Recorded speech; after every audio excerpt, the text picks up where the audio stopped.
स्थापकाय च धर्मस्य सर्वधर्मस्वरूपिणे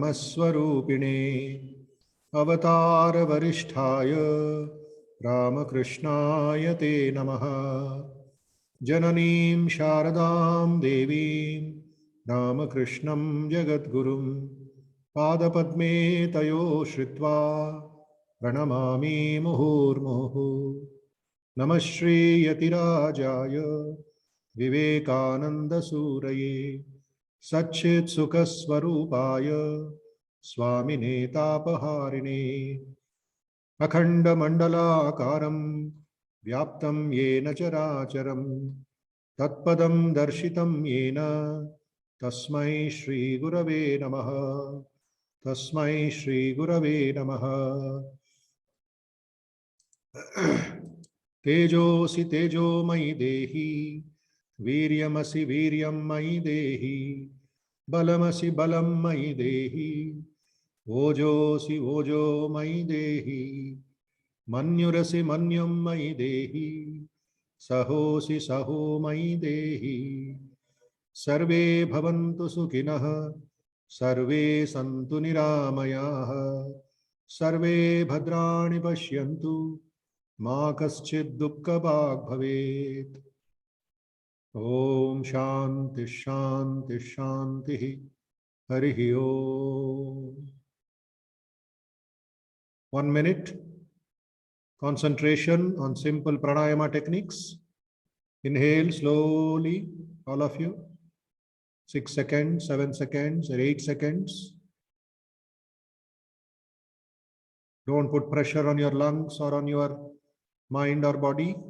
Enjoy the breathing process, all of you. And slowly exhale. Full concentration, please. Again, slowly inhale. Slowly exhale.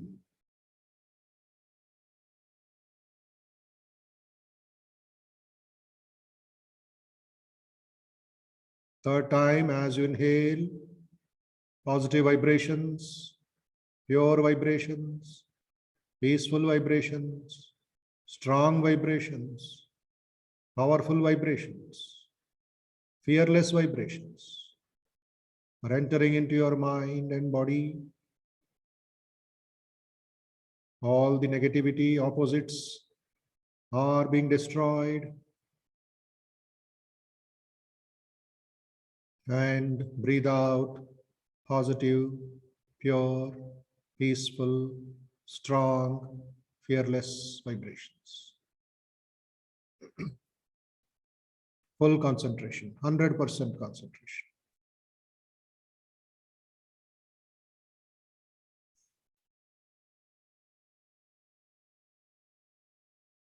Be in the present, not in the morning or yesterday or on Sunday.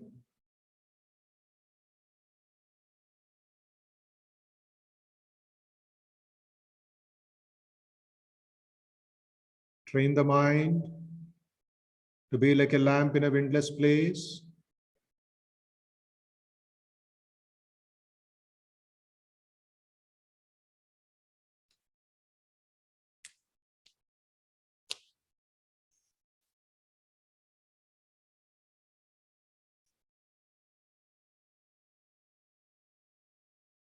Now chanting the Omkaram 5 times or 6 times.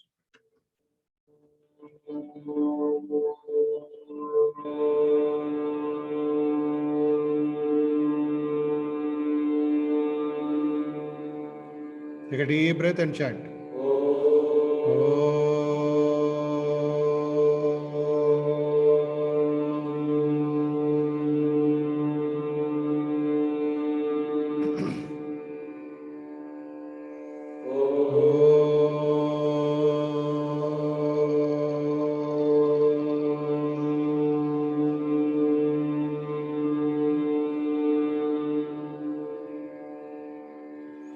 Oh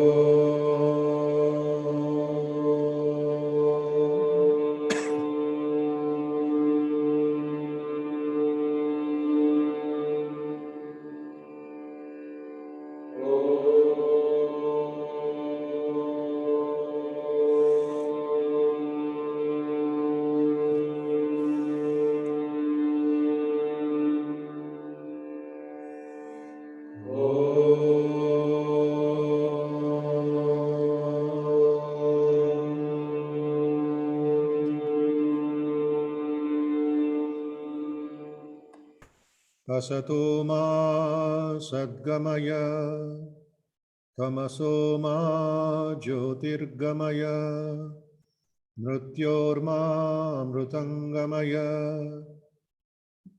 Om Shanti Shanti Shanti. Harihi Om Tat Sat. Shri Ramakrishna Arpanamastu. Loka samasta sukhino bhavantu.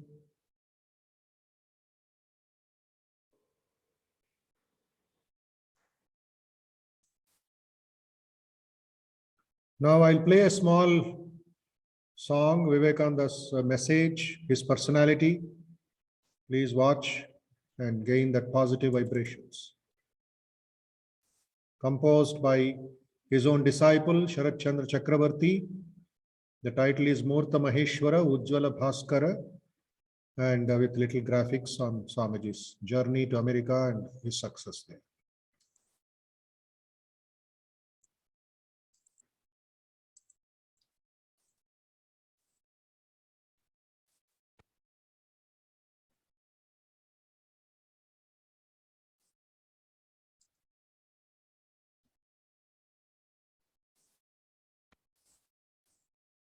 Yes.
Yes, a very inspiring, very powerful message.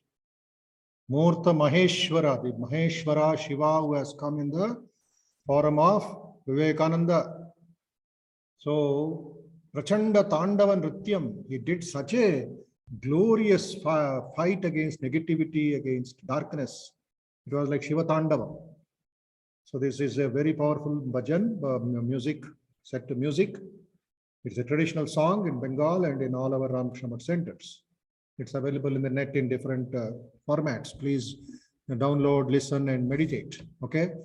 And today, 30th of December 2021, almost the penultimate day of this year, you see, a holy day, a sacred day, auspicious day, a divine day for all of us in the Mutt. The birthday, Jayanti, we call it, according to the Tithi, one of the foremost Sri Ramakrishna's disciples, by name Swami Shivanandaji Maharaj, who was the second president of the order, Sangha Guru, between 1921 or 22 till 1933.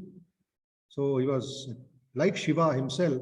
Vivekananda called him Mahapurush because of his tremendous control over his sense organs.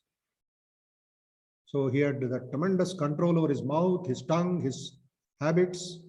It was Shiva himself, a powerful personality, was a personality of great force, rich in distinctive color and individual quality. His leonine stature, dauntless vigor, his stolid indifference to praise or blame, his spontaneous moods, his profound serenity in times of storm and stress, invested with a singular appropriateness his monastic name, which recalls the classical attributes of the great god Shiva.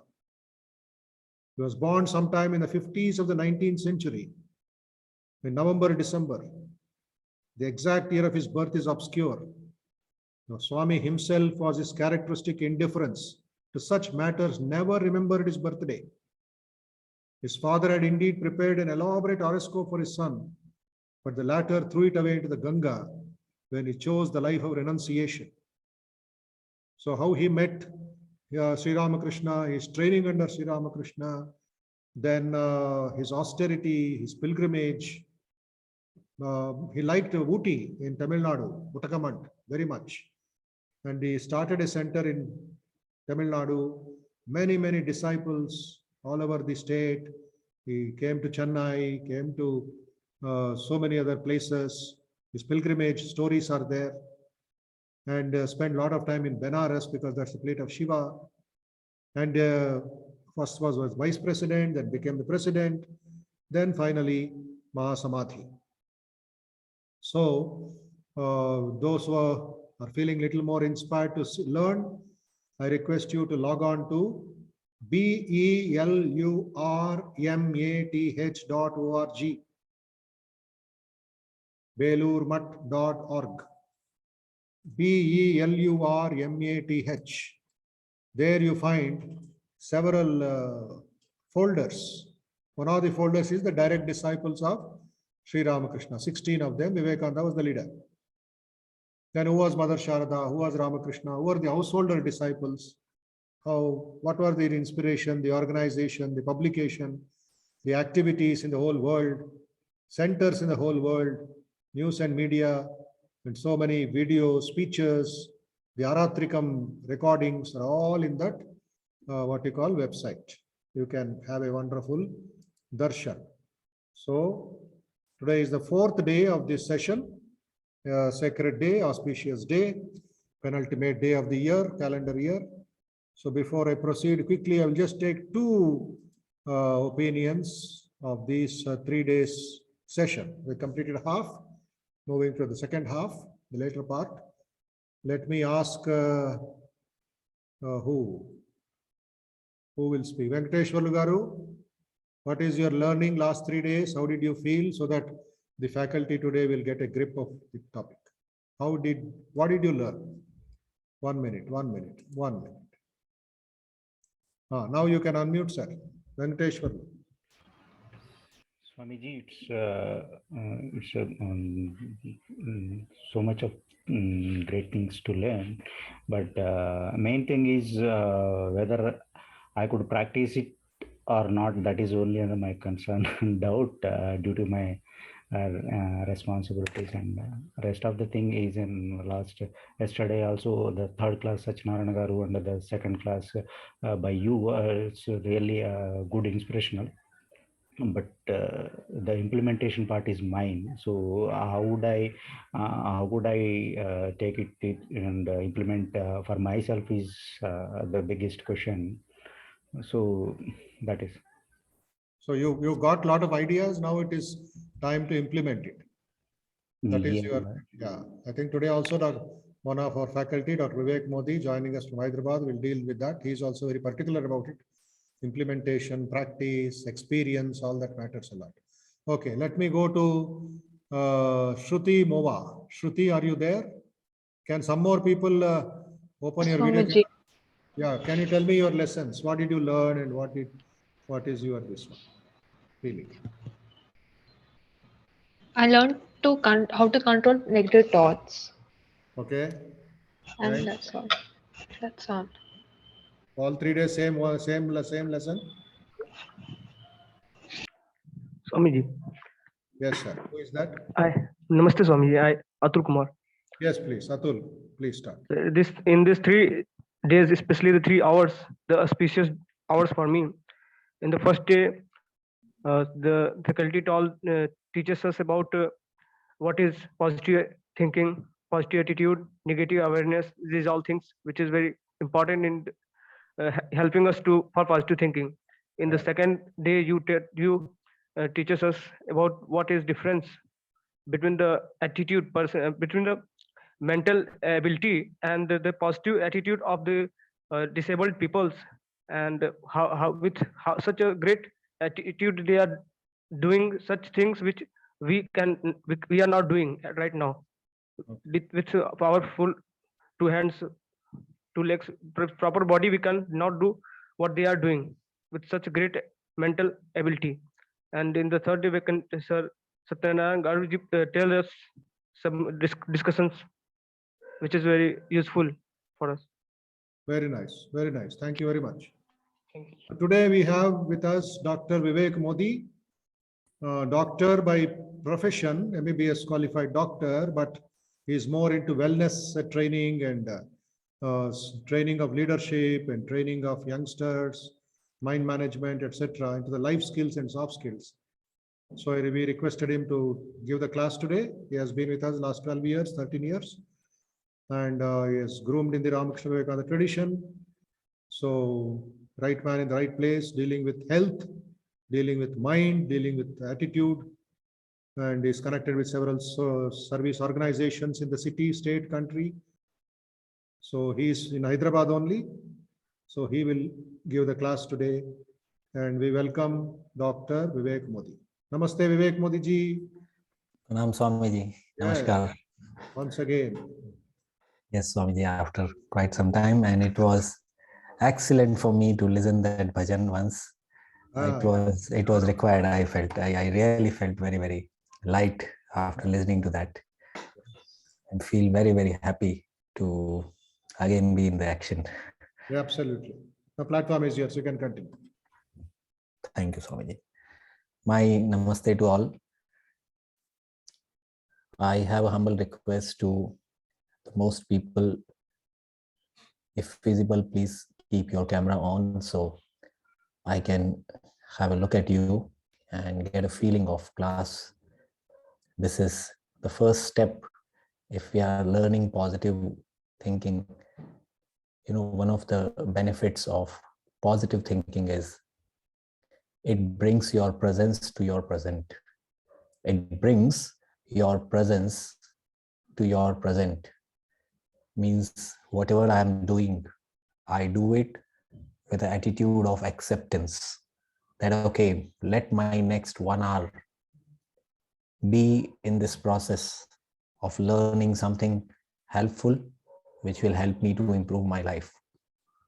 Once you sit with this attitude, you bring your 100% presence, you enhance your experience of learning, you intensify, and because of that, it is likely that you get more benefit.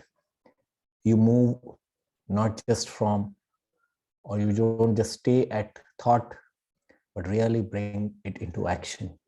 So thank you so much. I see most people have switched on the cameras. That's a great thing. Thank you so much.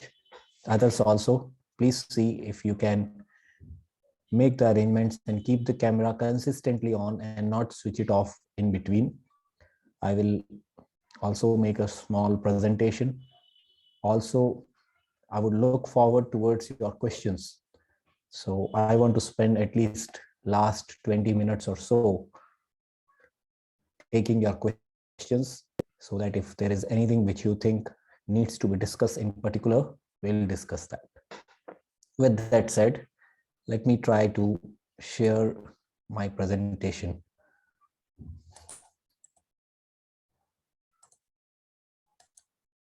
Okay, I would like your confirmation. Can you see the presentation? Yes, sir. Thank you. I could see. See, this is the advantage of keeping camera on. Just your faces could tell me. You need not even write me. And that's a good thing. Thank you so much for that. Okay. So let me first try to answer few basic questions and then move on towards your specific queries. The first question comes, what is positive thinking? Now, I'm sure you learned a lot in first 3 days. One of the ways in Vivekananda Institute of Human Excellence, we have designed the programs, you will feel that same thing may be presented in different ways because every person perceives things differently. So if few people like this presentation, few other people may like a different way of presenting the same thing. And that's an important thing to be understood. So when I'm asking you this question, some of the questions you may feel that we have discussed, but you will get a new perspective. And that's an important part of learning. Learning is not just about cognitively understanding an idea. That is fundamental.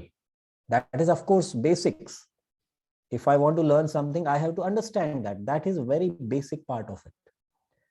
Our aim here in VIHE is to take it deeper.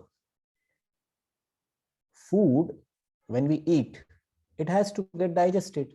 That much is given. That's why we are eating. But after digestion, assimilation should happen. After digestion, those food particles should convert into human cells. Similarly, ideas which are given here in this case about positive thinking should not just remain ideas, but they should convert into a live thought in your life. And that's why it's important to give same idea from different angles, different perspectives, in different wordings. Some of that will stick to some people may like another way of presenting it, and it's an important part of our learning. So first question comes, what is positive thinking? What is it? Is it about remaining always positive? Is it about looking at everything from the perspective of hope?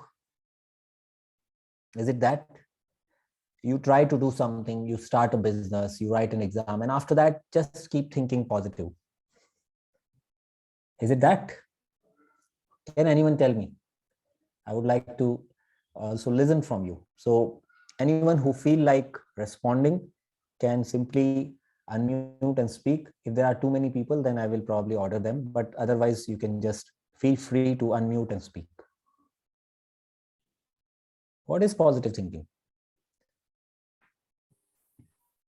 So it means when we set to do it, when we are When we are, could you please? What to do a task? It is thinking that whatever the goal we set to achieve, we could achieve that. Okay. So you mean in the beginning of any task, we should feel that we can achieve that. And that Yeah. feeling is positive thinking. Okay. Who was this? Could you please name yourself? Yes.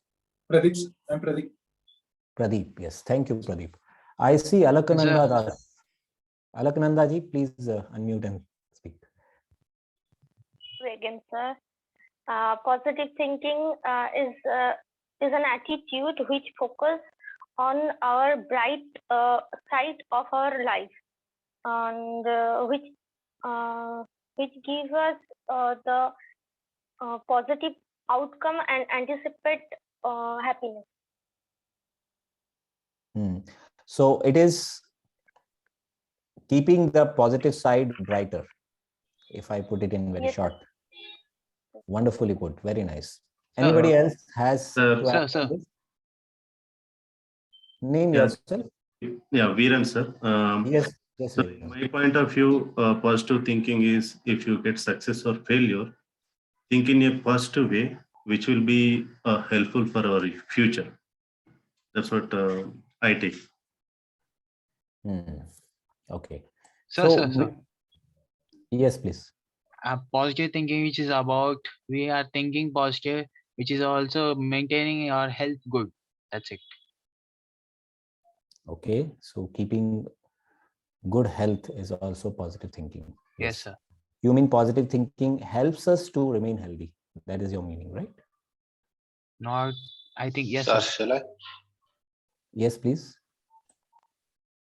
Sir, positive thinking is not only remembering the positive ideas along with us, it should be implemented in our actions and bring the results, the positive results. Okay. So that's a good way to put it. Swami, right? It was Swami. Yes, sir. Yes, sir. Yes. Okay. So we got some perspectives about positive thinking. Now I would suggest others to please lower your hands. We'll keep coming for this discussion. I also see some messages in the chat. Positive thinking is a mental and emotional attitude that focuses on the bright side of the life. Wonderfully put, Shruti ji. Very nicely put. It's a mental and emotional attitude that focuses on the bright side of the life. Okay. So let me ask here one question. Looking at the bright side is right. What is the advantage if I keep looking at the bright side? So the normal answer is, once you look at the bright side, your chances of taking positive action improves. I want to learn a particular skill. If my mind perceive that yes, this skill can be learned, and within few days, if I try this, I will learn and I'll be able to get the positive benefits of that skill. If my mind can perceive this end target, then I find it easy to take action. Yes, most of the time when we are hopeful of result, it helps us moving. If a salesman is making sales calls, is going and meeting people, I want to sell this phone, I want to sell this spectacle, I want to sell this pen. I'm asking next person, what am I asking? That this is a good pen and this will help you this way, so please consider buying it. When I'm saying this, if I'm assuming that this person is likely to buy, then there is going to be a different energy in the way I present about that particular goods or service. Because my mind is perceiving a hopeful, a positive answer, and therefore I'm likely to be a little more convincing to the person who is listening to me. So that is one simple advantage of positive thinking, that it improves your involvement. It improves your taking positive action, which helps you achieving desired results. Very simple, yes. But there is an important thing to know, that what is not positive thinking. Positive thinking is not ignoring reality. Positive thinking is not ignoring reality. This is an important distinction to be made. In today's world, there is a very popular word nowadays. I heard, in fact, some of the students asked me also in some of the earlier sessions, toxic positivity. If anybody knows what is toxic positivity, can you tell me what is the meaning of toxic positivity?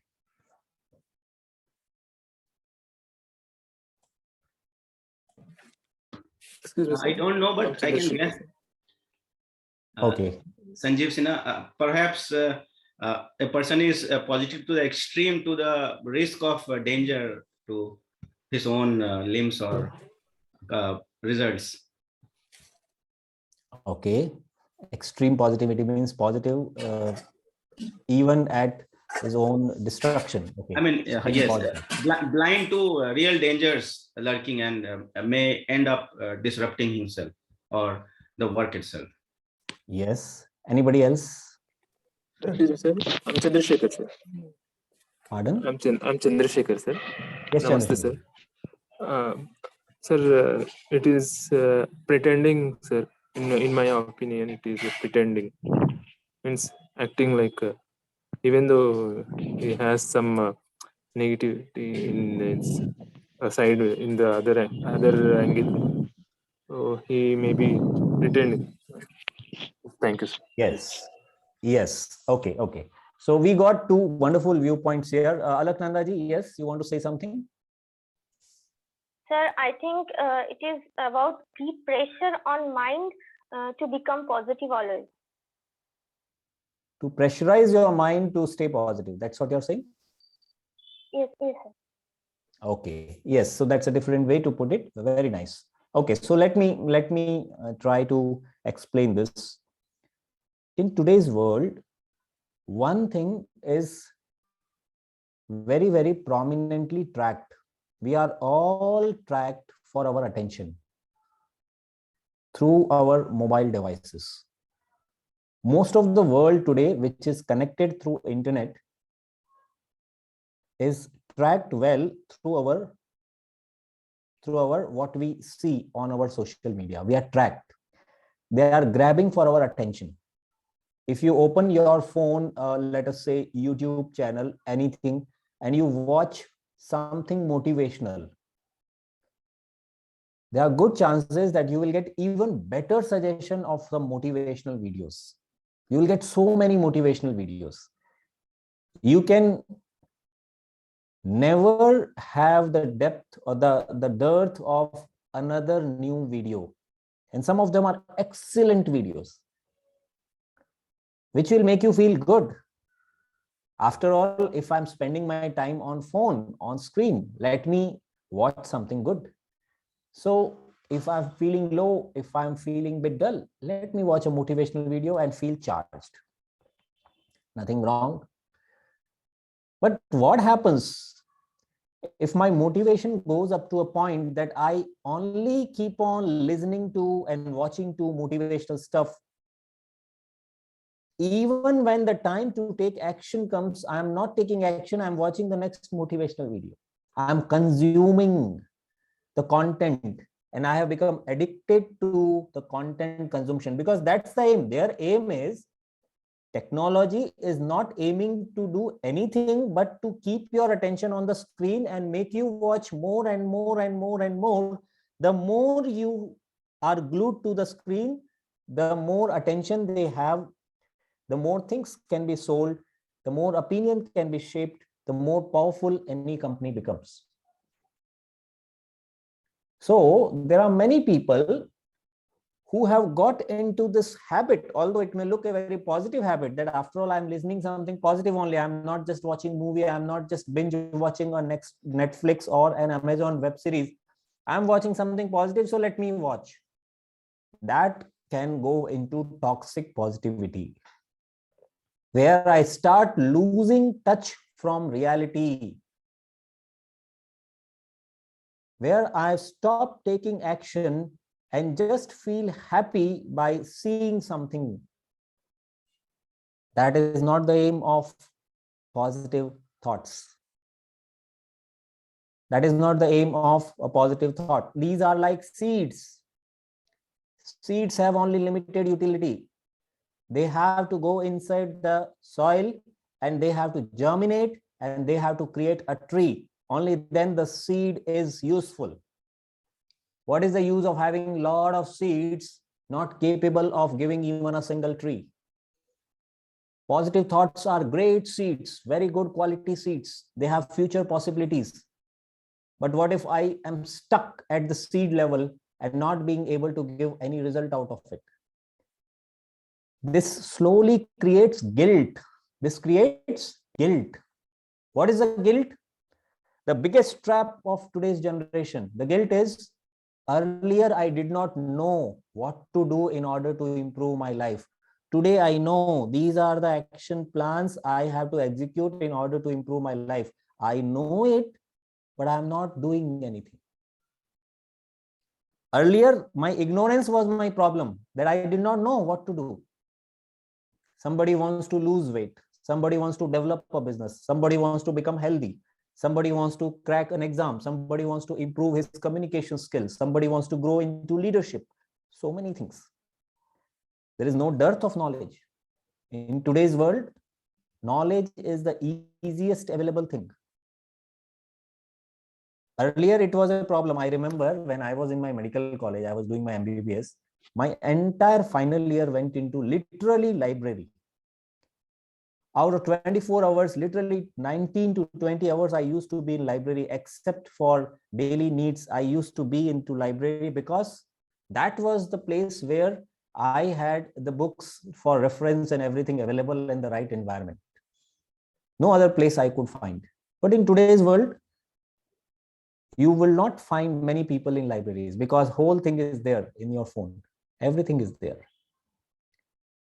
Availability bias. Things which are available at ease, they lose its value. That is why online sessions, the drawback is many people do not realize the value of the sessions, because I can just simply keep my camera on, keep doing what I want to do, maybe listen it out.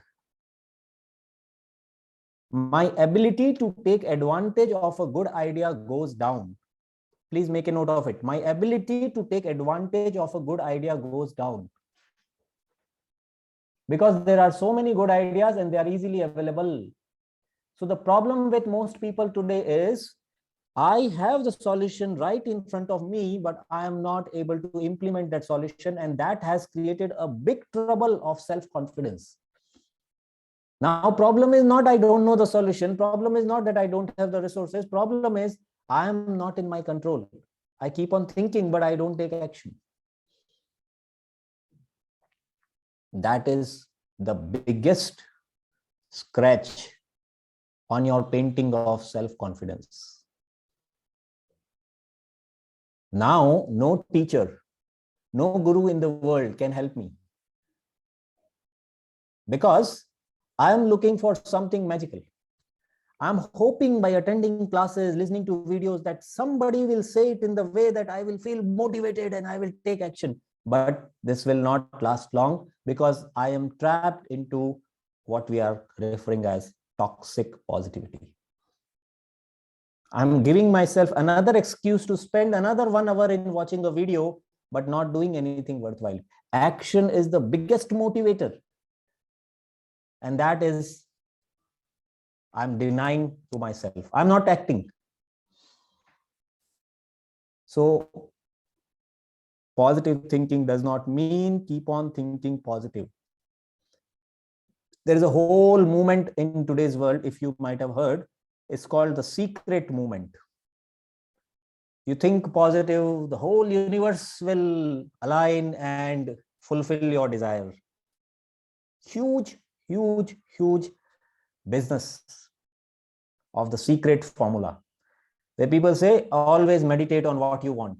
No doubt you should always keep your mind positive. You should think of the goals which you want to achieve in your life. There is nothing wrong in that. But keep on thinking, intensify it, visualizes, which are all valid. But then at the end, people think once you do this, universe will do something and things will happen. Make a note of it very, very clearly. If you are Swami Vivekananda followers, please stop believing in miracles which require no action. If you don't move an inch, universe will not move even quarter inch. No matter how much you think, how much intensely you imagine things, no matter what you visualize, things will not happen unless you make it happen. Your positivity should help you to move and take action and not dream. So it's very important to deliver ourselves that aim, that what is the action I'm taking after attending these classes. One pertinent question for everyone after attending 3 days of positive thinking classes. Okay, I have managed myself to remain more positive. Whenever I feel stress, I can calm myself down. If my children have not yet returned to home, I can, instead of thinking something negative, I can tell myself to stay positive and do not worry unnecessarily. All that is fine. But at the end, ask yourself, what is that one action have you taken after becoming positive? What is that one affirmative action, positive action, which is bringing real change in your life? Now your question comes, how do I increase this ability? Ability to take action. Ability to do what I plan.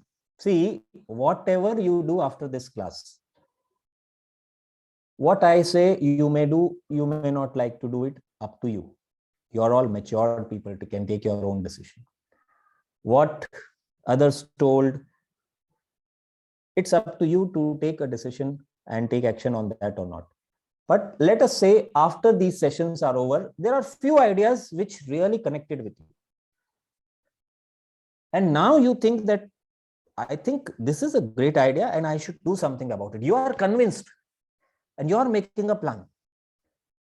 Today, let's say session is over. After that, you are spending your 10 to 15 minutes on meditating. I always tell everyone, once the session gets over, don't be in a hurry to go and get busy with your other work. Spend 10 more minutes. Give yourself 10 more minutes. Right? Think about what you have learned today. And at least ask yourself some question. What is my key learning here? What is my one action which I can get out of this? So let us say you make a plan. Okay, after this learning, one thing I understood that I should, let us say, exercise every day. I'm just giving you a random example. And you make a plan. Tomorrow morning, tomorrow onwards, or let us say 1st January, new year is starting. Every morning between 6 to 6:30, I will exercise. Nobody is telling you, you have made a plan. Because when my body is positive, when my body is healthy, when my body takes more action, I feel good about myself. My self-esteem goes high. I become more confident. Everything you understood, you are convinced, and you decided. Now, if morning 6 o'clock, you are not following it up, you are breaking a promise which you gave to yourself. Yes, no, nobody else has forced. You have planned and you have broken it. And that breaking of promise gives a signal to your subconscious mind. What is the signal? The signal is, don't take this fellow seriously. My subconscious mind notices everything. He will say something, she will say something and not follow it. So don't take it seriously. This is a signal given to my own mind. Don't take this fellow seriously, because night time this fellow decided something and morning is not doing. Is finding another excuse to not do it. And this one non-following of your own plan creates a big self-doubt that all positive thinking goes for dustbin. Nothing works after that. And the more and more this happens, you get into a vicious cycle where there comes a point when you stop planning. You think, if I plan, I will not do definitely. Many people now, they don't plan. In 5th class, we made a timetable for 6th class. 6th class, I will read from day 1. 6th class, we did not follow our timetable. In 7th class, we thought this year, definitely I will read properly. So from day 1, I am making my timetable. I will read this chapter. 7th class also, I did not do it. 8th class also, I did not do it.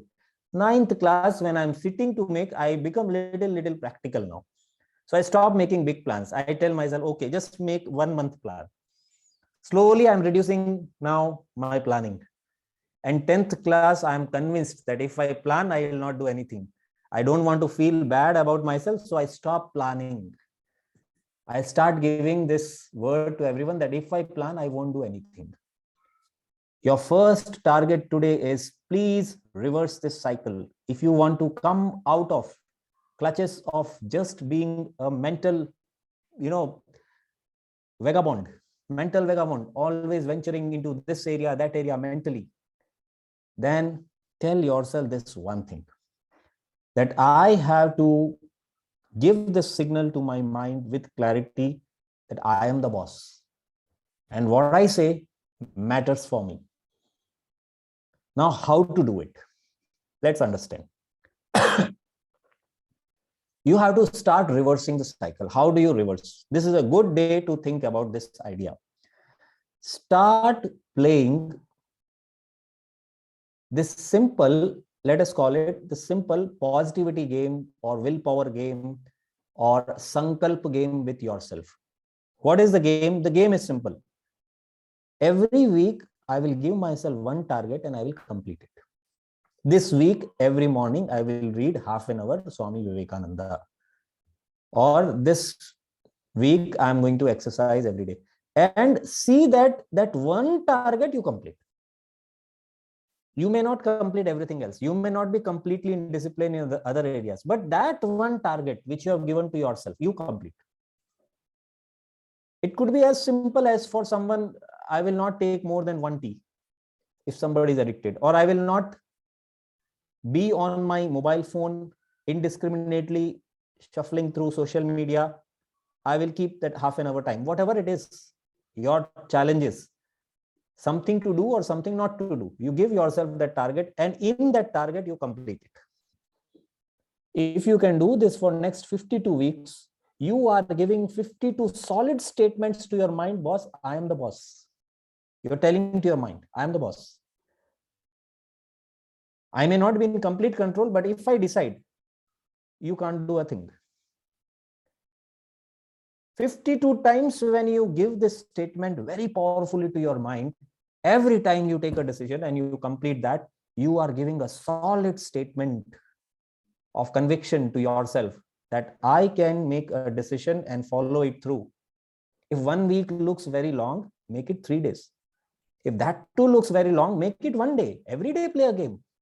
Make it a fad among yourself, with your friends, with your family members. This is my game this week. What is your game? Ask each other. This week I am going to do this. What are you going to do? One sankalp. Vikalp rahit sankalp. In Hindi it is called Vikalp rahit sankalp. No option, but that will be done. That one thing will be done. If you want to get up early, this week, 4 o'clock, I will get up every day. This week, get up. Next week, sleep till 10. But this week, you tell your mind that I am the boss. So that your mind takes you seriously. It's very important that your mind takes you seriously. Because if that doesn't take you seriously, no amount of knowledge can help you, because now knowledge is not your problem. Implementation is the problem, and you only have to implement. Nobody else can implement. How long you will look for external motivation? It will give you that Atma Shraddha. It will give you that inner confidence that I have the ability to take action on my own plans. So play this simple game every day, every week, and start reversing the cycle. Come out of toxic positivity, and this will give you real positivity, because you will start feeling good about yourself. You start feeling, Arey, I did something, and you will feel like increasing the challenge and doing it. So that is one simple thing. Now, one more small hack, let me give you here. One more small hack. Ritualize the beginning of a positive action. Make a note of it. Ritualize the beginning of a positive action. Ritualize the beginning. I have to walk for 5 kilometers. 5 kilometers is a big deal. No problem. Tell yourself 100 steps I have to walk without thinking. Ritualize. Do that ritually without even thinking how you brush your teeth. Ritualize the beginning of an action. I have to read 10 pages every day. 10 pages is a big task. Tell yourself, I have to read 1 paragraph every day. Ritualize that reading of 1 paragraph. After completing my breakfast, I will take that book and finish my 1 paragraph. That is creating a ritual which is connected to your any existing habit. After waking up, I'll just get up and I will do this one particular thing without thinking. Ritualize that first step of that. 1 paragraph reading is easy, because this will help you to overcome your starting problem. For many people, it is the problem of starting. I don't feel like starting the work. Once I start, I feel like doing it, but I don't feel like starting. This is the problem for so many people. So starting problem can be solved by connecting any new habit which you want to develop to your existing habit and ritualize the beginning. I feel lazy in exercising. Fine. Can I do 2 push-ups? Can I do 1 quick small walk around on my terrace? Tell yourself small simple thing and ritualize it. Do it without thinking. Don't give your rational mind any reason, any option of negating that. Once you do this, your chances of converting that 1 paragraph reading into 2 pages and 3 pages and 5 pages and 10 pages are extremely high, because you have just started. Once you have started, slowly acceptance increases. Your mind may get involved and you feel good about yourself, and then you feel like doing, instead of 10 pages, let me finish 15 today, and you feel very good about yourself, because in action domain you have done something.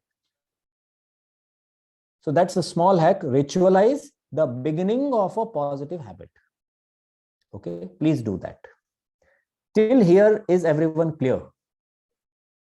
Okay, let me very quickly move through some thought process. I'm not going to explain everything in interest of time, but this one aspect you need to consider. Why should I become a positive thinker? A positive thinker usually makes a good personality. Imagine 2 kinds of people. To one whom you go, he or she always finds what is wrong in your idea. Arey, you will do it, huh? Leave it, man. Always putting you down, always giving you a hopeless scenario. This is one person. If you go and explain him or her your idea, they are always looking at the danger side of it and highlighting only that to you. And another personality to whom if you go, they tell, "Arey, it's a nice idea, man. If you do it, no, really, that will change so much for positive." They are bringing hope in you. They are introducing you to your positive outcome. Which personality is better? Definitely the second one. A positive person is usually a person who gives solution related hope. Arey, I have frequent headaches. Arey, my sugars are not in control. I am giving this to someone. Now, if a person is positive to whom I am listening, he would say, "Arey, you know, sugar is very," if the person is negative, he would say, "Arey, sugar is very dangerous, man. One of my friend, you know, he has to lose his feet because he did not control it." It's giving you only negative outcome. Doesn't mean that he has to be, I'm not hoping someone to give me a false hope, but at the same time, he's giving you a direction that, you know, actually nowadays I have seen many people who have reversed their diabetes. You have to just do small thing, man, and I'm sure you can do it. If that person speaks like this, you feel like meeting that person. Imagine if you become one such person. There can be 2 ways to look at this, and this is how most people are not naturally positive. This happens all the time among husband and wife. Husband keep on saying something to wife, wife keep on saying, "Arey, you are always negative, you are never encouraging." And husband keep on saying, "Arey, just by remaining positive, what will happen? I have to really motivate you in the right way. I should not give you false hope." And they keep on getting into this for lifelong. Wife says husband is always discouraging. Husband says wife is not listening. Why is this happening? This is happening somewhere because my personality is less thinking of solutions and more thinking of challenges. I have to make a personality which is solution oriented. When somebody comes to me with a problem, while I recognize the problem, while I understand the problem, but I always think in the direction of solution. What is that one step we can do now in order to reduce this problem? Rather than telling that person, "Arey, why that person is in problem and why it can become a big problem, so be careful." Be careful is fine, but what is your direction? This will make a good personality out of you. So see that you become a person. Let me share a small incident from Josephine MacLeod. Josephine MacLeod was one of the disciples of Swami Vivekananda. A very, very modern lady, even by today's standard. Very well read, well traveled, very rich lady. She says at one place that when I met the Tsar of Russia, Tsar means take it like a king. When I met the Tsar of Russia, I felt how great he is and how small I am in front of him. He's so great. That is what I got the feeling. Then Josephine MacLeod says, but when I met Swami Vivekananda, I felt how great he is. But I also felt how great I am. You see the difference between two leaders, two personality? One makes you feel you are small, I am everything. Another makes you feel, "Arey, you are also very capable." Ask yourself what kind of personality you want to build. When my children, when my spouse, when my friends, when my neighbors, when they come to me for the solution, do I give them right kind of solution related questions to be answered, or those things, that thought process, or do I always talk only about what can go wrong? While I have to be realistic, but I have to become a solution oriented person, and positive thinking makes you a solution oriented person who gives you solution. Imagine if I just told you about toxic positivity and did not give you a way out of it, then what is the benefit? That's why I told you, see, there is this way of reversing the cycle. Focus has to be on the solution always, and that makes a good personality out of you. So that is another point which I wanted to add. Okay, it increases your chance of becoming successful. In any transaction between two people, there is give and take. In any transaction. Now, please understand, more successful people usually transact more. Their default mode is yes. I'm sorry. Their default mode is yes, and no doesn't come out very easily from them. When I say yes means, if they want, if they get an opportunity, if they get an idea, if they are into any scenario, they are likely to take a positive stance towards it, and they are likely to take an affirmative action. Whereas negative people are more protected. Their brake pedal is pressed long time and accelerator is pressed less time. That is a negative person. Negative person is more protective in nature. What happens if somebody is keeping always his foot on the brake pedal while driving a vehicle? They will not meet with accident because they are driving very safe. Yes, but they will go very, very slow. Many times they won't move. Many times their accelerator and brake both are pressed, so there is high fuel consumption. Their life is doubt-ridden. Their experience, intensity of any experience is very low because they are every time doubting everything. So a positive person is usually more successful because they give more yes. Therefore, they take more chances. Once you get more chances, your chances of success and failure both are high. Give me one answer. Think about it. Out of a very successful person and out of a not so successful person, who experiences more failures? Can you tell me?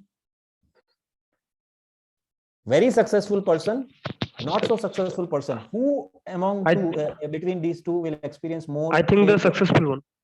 Successful person experiences more failures. That is why he is more successful.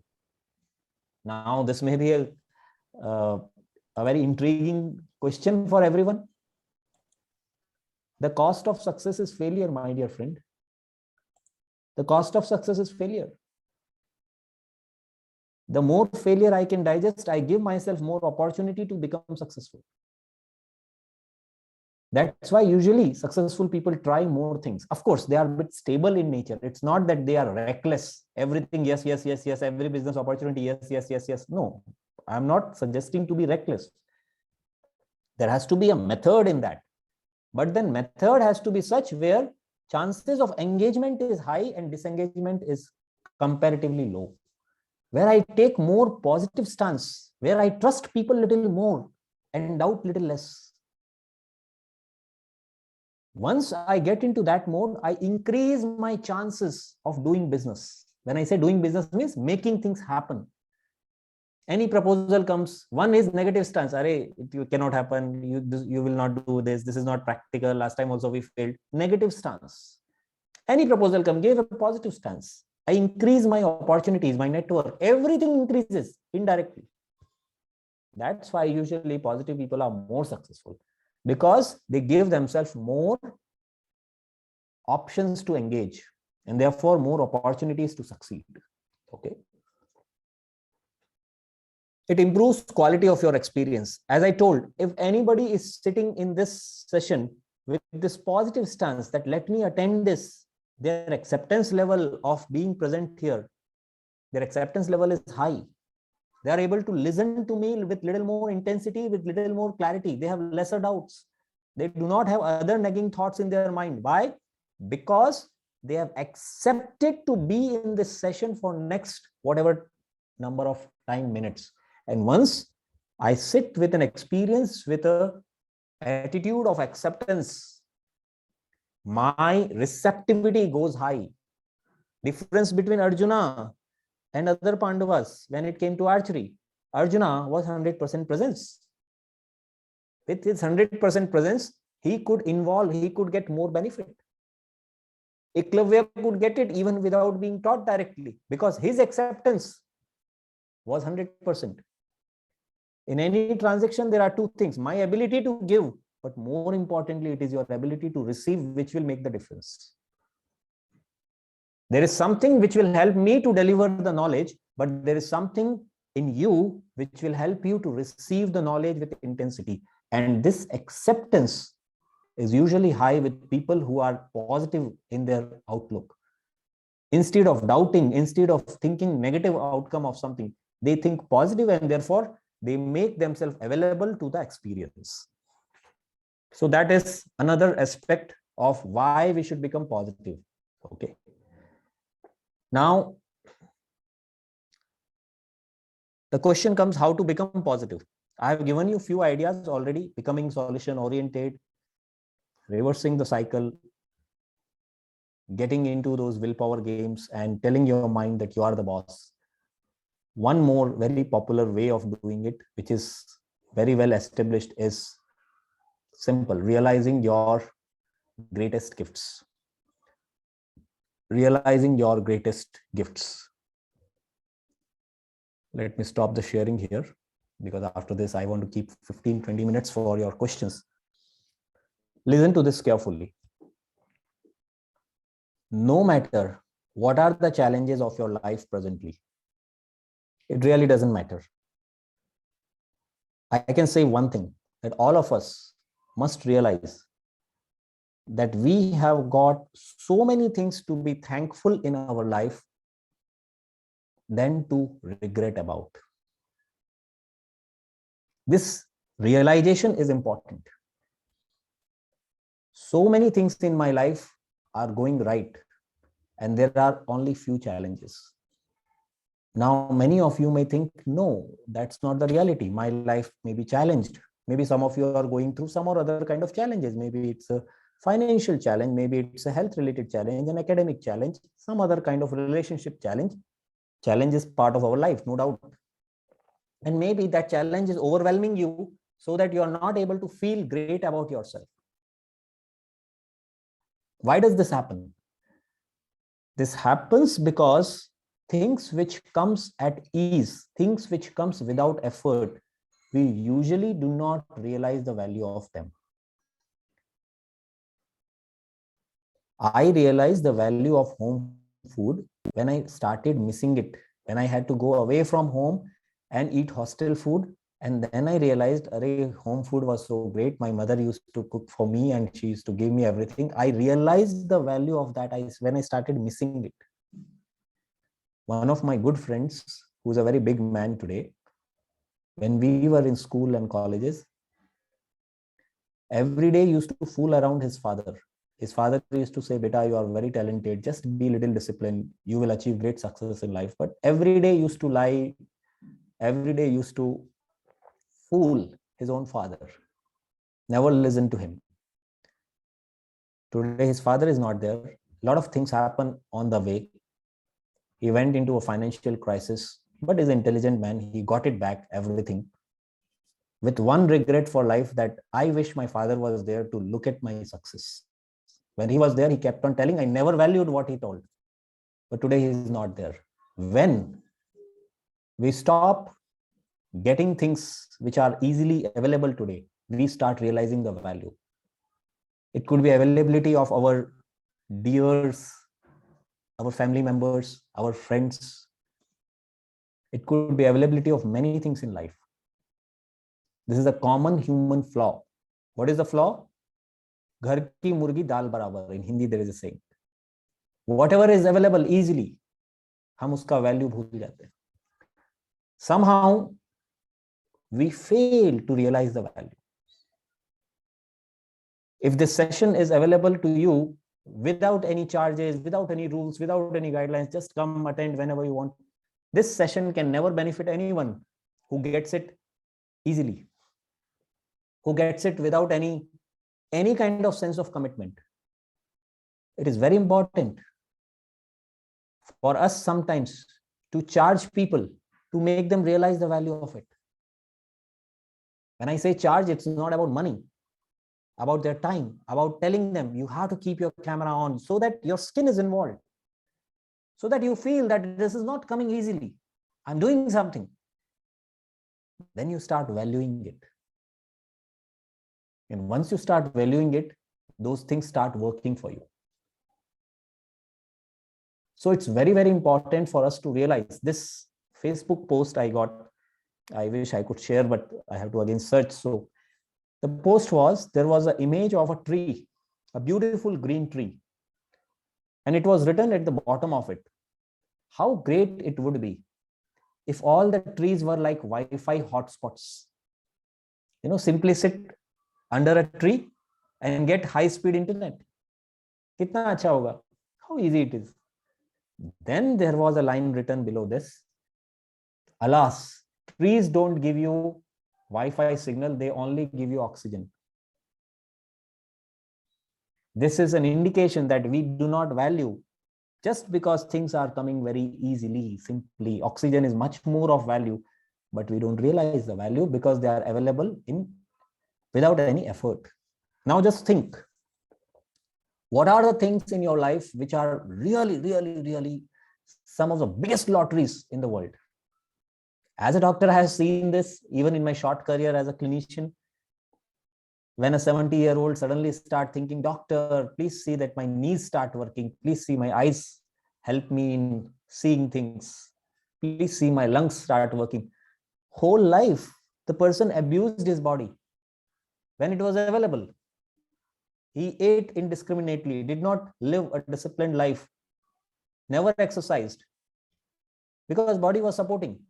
When body was supporting, they never valued the body. But now when that life is fading it and the body is started showing signs of wear and tear in their late 60s, late 70s, they start feeling the value of it and they start becoming extra conscious of it now. Because it was available at ease. How many of us realize that just being born as human being is the greatest lottery we could ever think of? In this entire scheme of things, what is our planet? Earth. What is our planet? It's a small speck of dust. Yes. In our solar system itself, Earth is very small. Our solar system is a small speck in our galaxy, which is called Milky Way. You know our galaxy, how big it is? If today I have to start with the speed of light to go to the periphery of my galaxy, you know how long it will take with the speed of light? With more than 3 lakh kilometers in second, if I have to travel with that speed, it will take more than 50,000 years to reach at the periphery of my galaxy. That means humanly we can never reach. Just at the periphery of our galaxy, that's how big our galaxy is. And our galaxy is a small dot in something called supercluster. Our galaxy is a small dot. Forget about solar system, forget about our planet Earth. Earth is like small, it is non-existent. And that whole supercluster is a small dot, invisible universe. Invisible universe, they say, is only 1% of the real universe. Where are we? What is the significance of this planet? In this entire rarity of the small dot planet, where the whole human civilization, whatever we have read about human history, has existed on this small dot, we happen to be on that, in that entire universe. What big lottery could be than this? In our present conscious memory, there is no life on any other planet. There may be, but at least till now, we have not got any clear signs.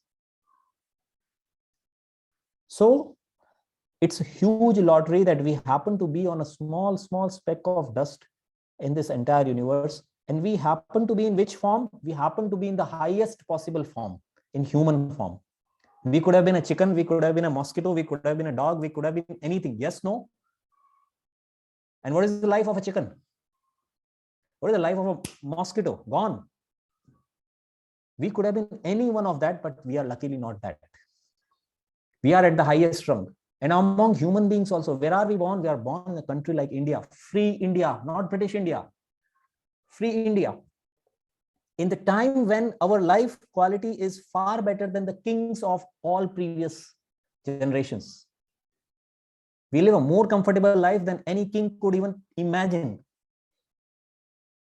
Just when India got independent in 40s, the expected life was less than 40 years. Can you imagine? At 40, most people died. Less than 100 years back in India. Today, we are reaping the benefit of the best possible innovation, science, technology, everything.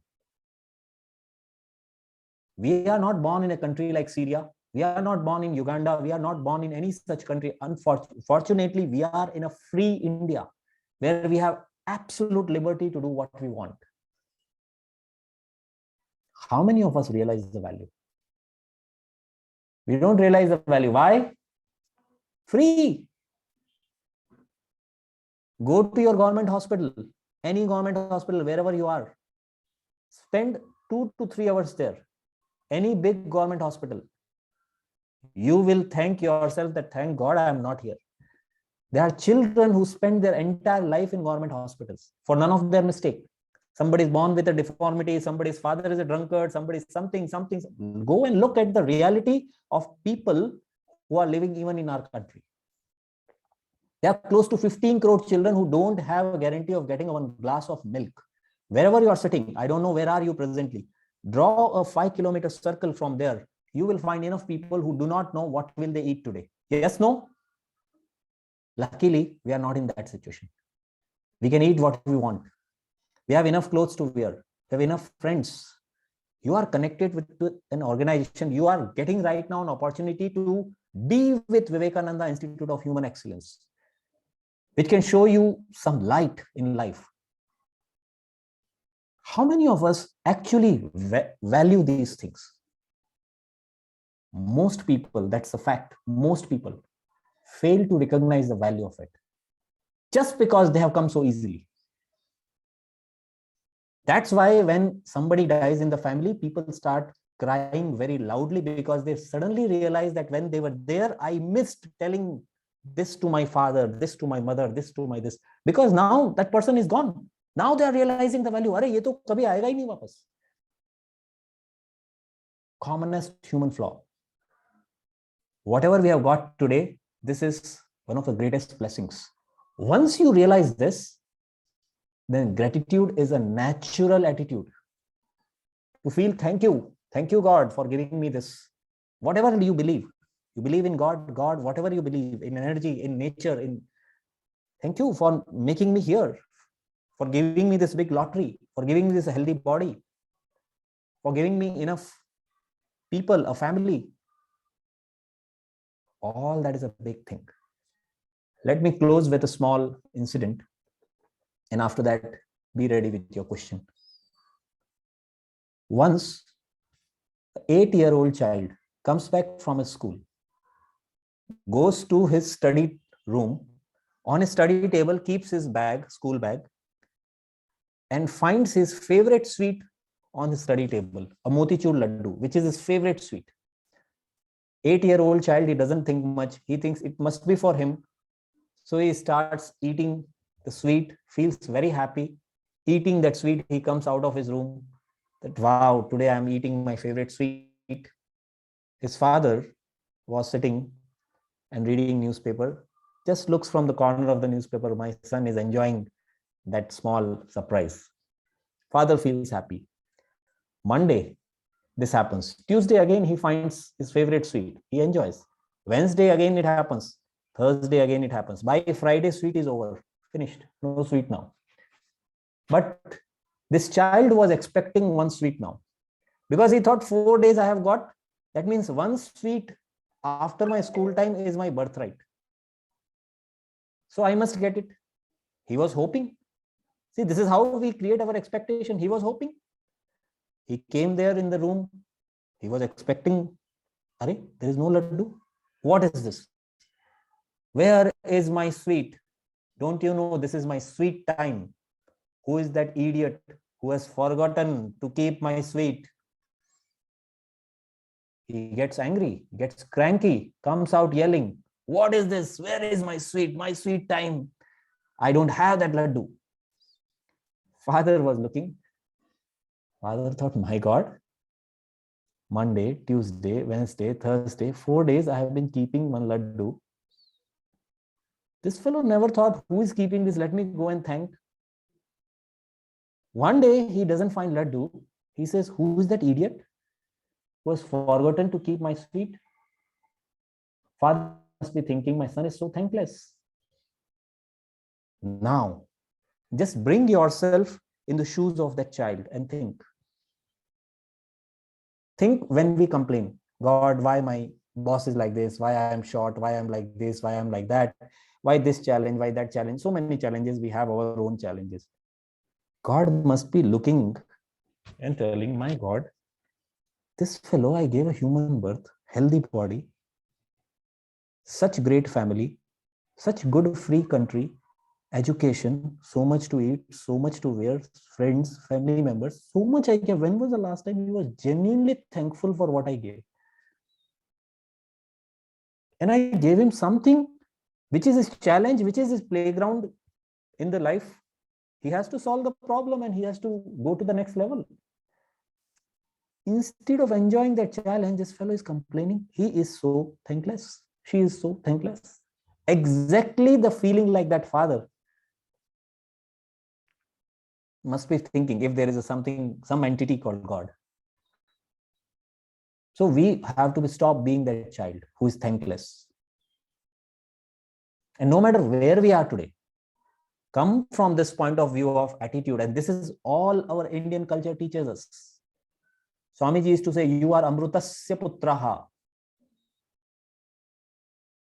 When people used to get drawn and somebody in the Western discourse of him told Swamiji, you are hypnotizing us.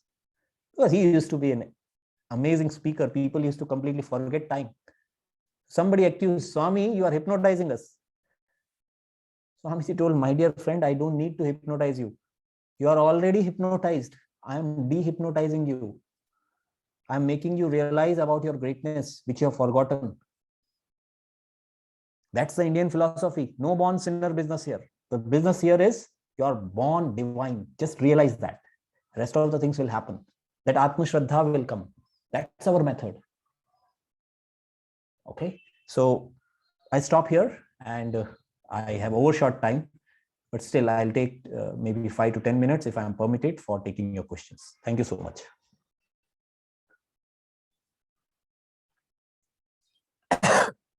You can either write your questions or you can raise your hand and ask quickly. So good evening, sir. This is Shashir from Hyderabad. First of all, I would like to thank you for such a wonderful insights into what we are looking for, and different perspective of positive thinking and all. So my one question is, being you are in the field of medical field, so I just want some insights into like how medical field and spirituality go hand in hand. Okay, this is a long question, but this question keeps coming to any doctor who goes through this scenario of saving life. Even in my short career as an active practitioner, I saw so many deaths. I saw people who were live and kicking. I saw sometimes young children who were absolutely looking very live, next moment not there, and had this feeling that, Arey, this boy was just talking some time back. He was fine. He was, he has everything. He has that heart, he has that liver, he has every organ. What is that one thing which is missing in that person now? And you usually ask this question, that is there an energy, is there something in this person which is missing, which no doctor in the world can bring back?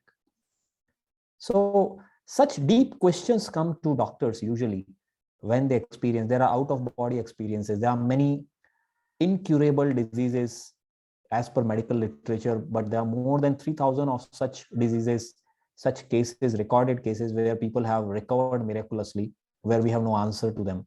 So such questions, when they come, we start thinking about something deeper must be there. We don't know. We don't know whether it's hallucination, whether it's energy, whether it's something else which we don't understand. But these questions are very natural. Any thinking mind will go through this question. And I had my own questions, which actually somewhere created a curiosity for me also to delve into spiritual ideas. And this is how usually things happen for a doctor. Yes. Namaste. Yes, Sanjeev ji. Namaste.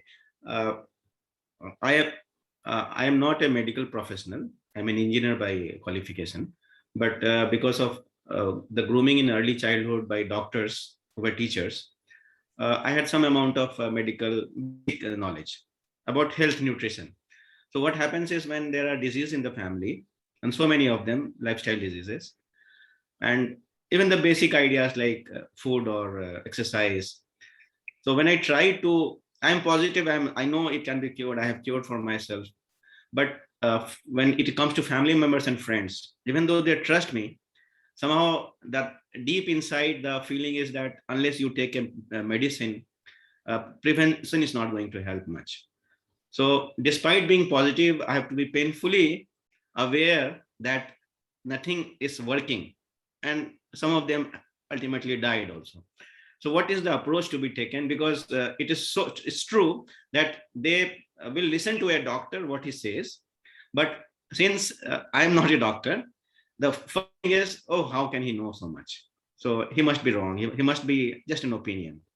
So the point is, in case of such thing, when I am very positive, I know that thing works, but I have to simply let go and wait for the ultimate. What is the right approach in that case? Okay. So this situation often people often come across this, and more in today's world, because there are too many ideas, there are too many concepts, there are too many misconceptions as well. And usually we have to be extremely careful, because I have seen same approach completely curing one person out and not helping at all the another person. The human mind and body is such complex thing that being 100% sure about something is not possible when it comes to human body. Two bodies respond completely differently. A lot goes with what we call placebo effect, or how much belief somebody has in you. If somebody really trusts 100% and what is going through is going to help, this belief itself increases the chances of that person's recovery. But if somebody doesn't have that gift of belief, and this is a gift, I cannot make people believe just by saying something. There is something inside people which connects. Now, how do you improve your influence? You improve your influence by creating authenticity in this, by not going out of how much is really known stuff, and by concretely mastering few things, so that at least in those things people have faith in you. And once that increases and more results are shown to people, you will find more and more people will find it interesting to listen to you, to take your ideas.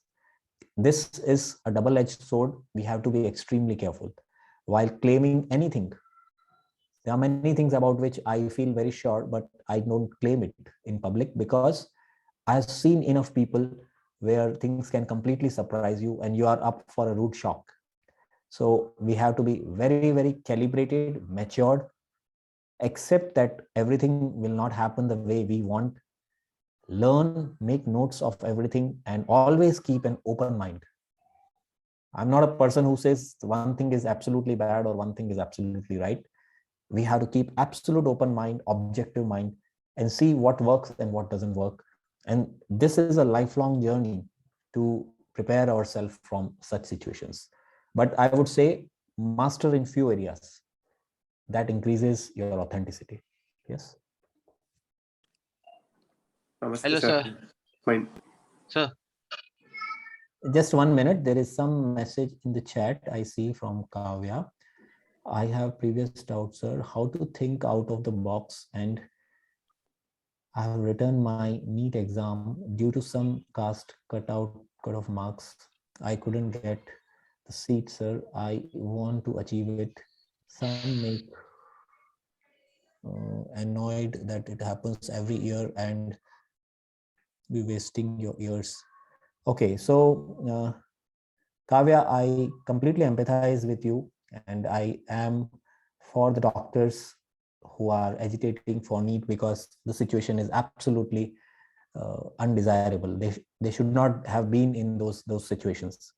But here I must say, one of the important aspects of remaining positive is keeping your focus on things which are in your hand.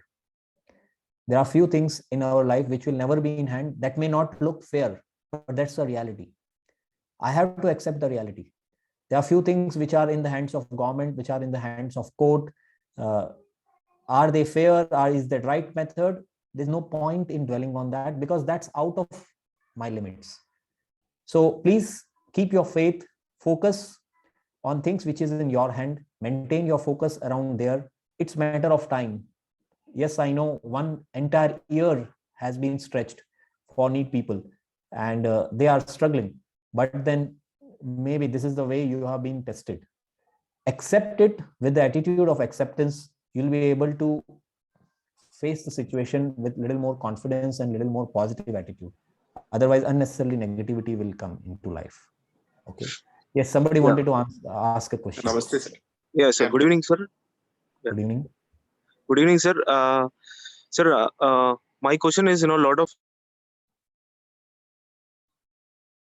your voice is muted. People are hesitant. Most of the people are hesitant to do new things, sir. Okay. Could you repeat your question? Your voice was breaking, so I could not hear you completely. Yeah, sir. Sir, most of the people are hesitant to take up new challenges or new roles, sir. In their lives. So how to take that first step and not be afraid of doing new things or taking up new challenges in their lives, sir. Yes. So this happens because there is something called fixed mindset.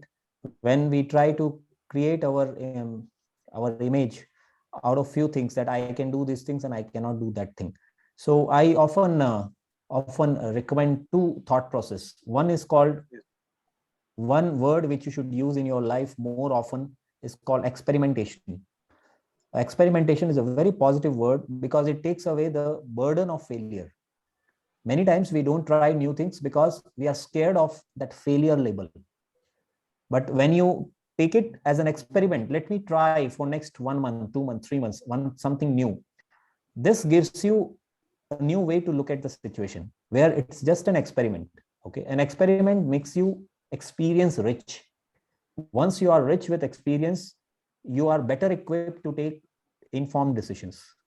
Second word to be used more commonly in life is called possibility thinking, where you start asking yourself some questions which you have not dwelled upon. What if I did this instead of this? When you take this scenario, this is a new possibility you are entertaining, which you have never thought.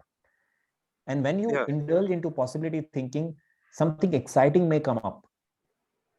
And how do you know that you are not taking enough chances? If you are not experiencing failures, if you cannot remember any failure in your last 3 months, that means you are playing too safe. That's my simple thumb rule. I must experience few failures and I should be okay with it, because that failure gives me very important lesson. If I'm smart and if I'm learning from each failure, I'm becoming better and better every day.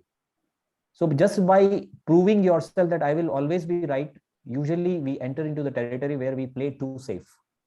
And I feel in long term, it doesn't help me. It actually keeps me away from a lot of opportunities. So it's good to experience few failures in life and be okay with that. Don't label yourself with your failures. Yes. Yeah. Okay. Thank you, sir. I think we have to stop here now. It's 7:48. So who is moderating? Sudhakar ji, are you there? Yes, sir. Sudhakar ji, up to what time? Can I stretch it 5 more minutes? Because there are many people asking questions. Okay, sir. Okay, sir. Please carry on. Okay. Sir, Yes. I have a doubt. Why few people follow positive thinking and why few people don't follow positive thinking, sir? I have a question for you. Sir. Okay. Okay. Now here, this is, I don't know what purpose this question solves. Maybe you are curious about how something positive will help. See, few people follow positive thinking usually because maybe by chance they have got more of positivity around. They have seen remaining positive has given them better outlook. And there is something called extroversion. I'm sorry. Openness. And this is a personality trait in few people. Few people are more open to new ideas. Okay. This is also called, just a minute, let me see, openness, conscientiousness, extroversion. There is one more personality trait. I'm not just getting the name. They are by nature. This is in personality. This is in our personality trait. By nature, we are little more positive towards things. We accept suggestions a little more easily. This is a personality trait of few people. Okay, few people are likely to take your suggestions easily, and few people are always going to present a rebel attitude, where no matter what you say, they want to oppose it for the sake of opposing it. This is a personality trait which usually, as we grow in our life, we shape these 5 different what you call parameters of personality. Okay, there is something called openness, something called consciousness. Consciousness means how diligent you are in taking action, how much action you take on your plan.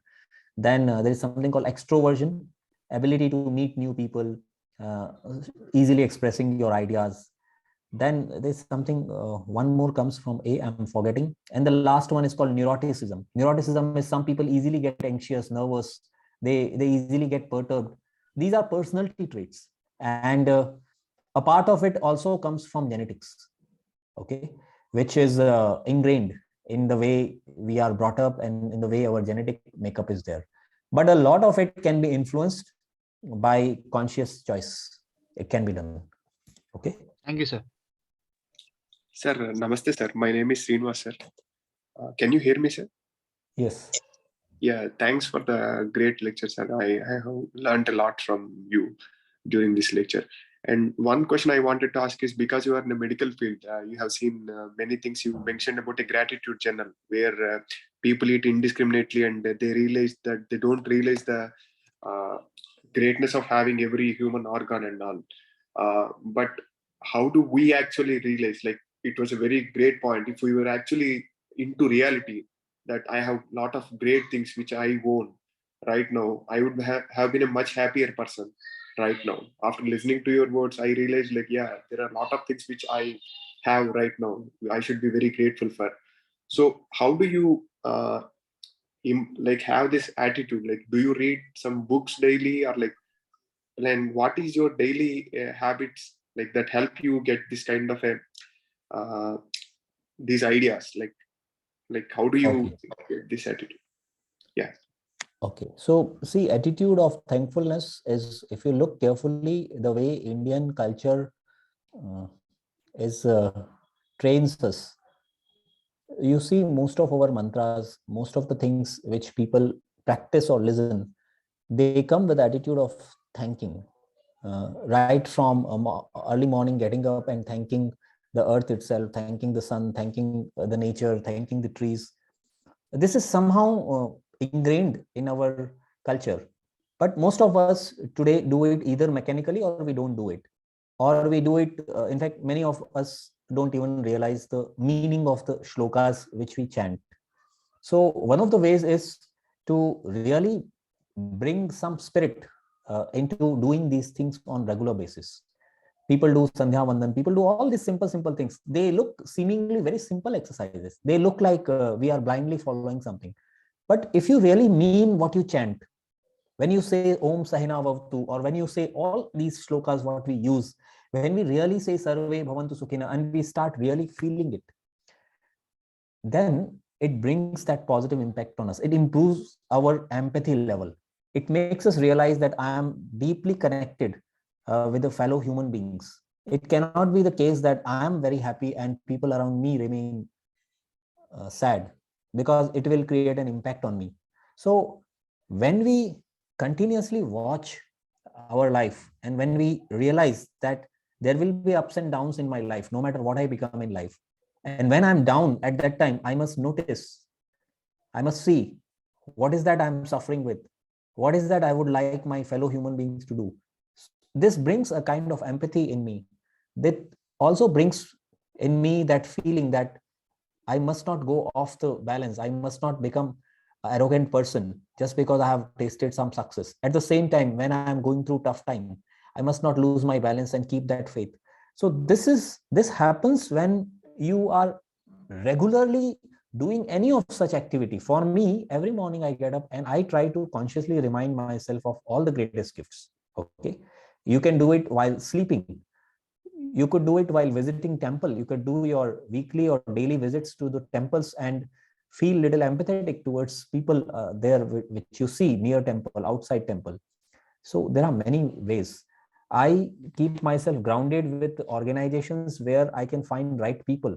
I feel that is the best method in my view, which has worked, that I place myself among people who are empathetic, who will teach me higher values, who would not let me drift away. So long back, I came in touch with Vivekananda Institute of Human Excellence just as a wanderer. I went to the place and I fell in love with the place, and I thought I should not leave this place now. So I placed myself there. I see that I keep going every now and then and see that I surround myself with the right people, because here I will meet right people and something right will happen in my life automatically. So these are few things we should try to do. We should work on our environment, and then our environment works on us. Yes. I think we'll stop here. It's 7:55. We have stretched it a lot. Thank you so much. Thank you. Thanks a lot, sir. Namaste, sir. Sudhakar ji, over to Sir. you. Okay, sir. Shall I close the session with prayer, sir? With prayer, yes. Om Sahana Vavatu, Sahanau Bhunattu, Saha Viryam Karavahai, Tejasvi Navaditamastu Ma Vidvishavahai, Om Shanti Shanti Shanti. Thank you, sir. Thank you, everyone. Shri Gurubhyo Namaha. Namaste to all and my best wishes. Thank you. Thank you. Thank you. Thank you, sir. Thank you, sir. Thank you, sir.